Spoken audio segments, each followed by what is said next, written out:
स्वर ओ जर व्यंजनाशी जोडल्यानंतर तीन अक्षरी शब्दाचं वाचन कसं करायचं? तीन अक्षरी शब्द वाचन करत असताना मध्ये स्वर आलाय. स्वर माहित आहे ना आपल्याला सर्वांना? हे 5 स्वर आहेत. त्यापैकी आता हा ओ हे जे स्वर आहे तर व्यंजनाशी जोडल्यावर काय कशा पद्धतीने वाचन करायचं हे पाहू आपण. या टप्प्यात आपण तीन अक्षरी शब्द वाचायला शिकणार आहोत.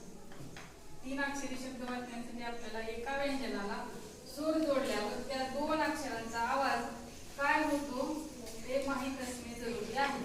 चला आपण ओ हा स्वर वेगवेगळ्या व्यंजनांना जोडल्यावर त्या दोन अक्षराचा आवाज काय होतो ते शिकूया. मग आता इथं उदाहरण पण घेतले बघा.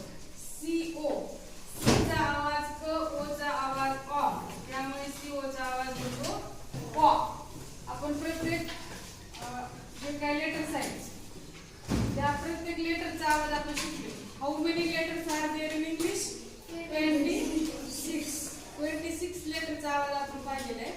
प्रत्येक लेटरचा आवाज काही कॉन्सोनंट जे आहेत त्यांचा आवाज काही जे 4 आहेत कॉन्सोनंट त्याचे मोठे आवाज आहेत, बाकीचे छोटे छोटे.